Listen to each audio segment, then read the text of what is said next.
Assalamualaikum warahmatullahi wabarakatuh. Puji syukur kita ucapkan kehadirat Allah Subhanahu wa Ta'ala, yang mana kita dapat mendengarkan semua yang ada. Mungkin ya saya hanya memberi satu dua patah kata yang mungkin bisa bermakna untuk kita semua. Ya, di sini saya diundang untuk menjadi istilahnya tema masalah narkotika, di mana mungkin akibat daripada narkotika di generasi muda ini yang cukup membuat kita resah. Kedepannya mungkin kita berpikir gimana sih Indonesia ini ke depannya. Jadi permasalahan narkotika yang udah merambat di seluruh penjuru, istilahnya bukan hanya di kota Medan aja, bahkan Sumatera Utara ini adalah peringkat nomor 1. Tapi kita sebagai kaum muda ataupun istilahnya kita yang istilahnya beragama Islam, itu udah diterang-terangkan, dinyatakan, istilahnya ada surat yang menyatakan kita tidak boleh menggunakan narkotika itu, yaitu di Al-Maidah ayat 90, yang artinya, hai kaulah muda, dilarang sama kamu untuk meminum arak, bermain judi, ataupun memperserikatkan Allah yang bisa membuat kamu hilang ingatan, dan sesungguhnya Allah itu melaknat. Jadi istilahnya kalau kita berbuat yang tidak diinginkan Allah itu akan membuat kita menjadi terpuruk dan hancurlah akhlak dan akidah kita.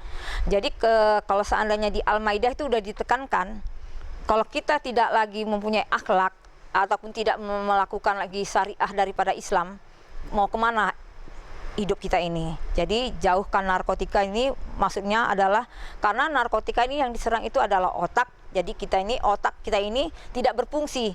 Kegiatan kita dalam agama, apalagi kita agama Islam, tidak bisa kita jalankan sesuai dengan syariah Islam, di mana kita akan selalu hanya bekerja berhura-hura, padahal kita hidup ke dunia ini untuk bersyukur dan bersujud kepada Allah. Walaupun istilahnya kita ini diberikan kemampuan mungkin masing-masing berbeda, tapi kalau masalahnya otak kita udah kita terapkan kepada hal yang positif, positiflah akan jadinya. Tapi kalau kita udah berbuat yang negatif, istilahnya kita menggunakan narkotika yang tidak sesuai dengan akidah kita, kita akan membuat diri kita hancur. Terutama kita yang diberi adalah rukun Islam itu yang ada 5, itu pertama mengerjakan sholat, itu kita tidak akan melaksanakan lagi.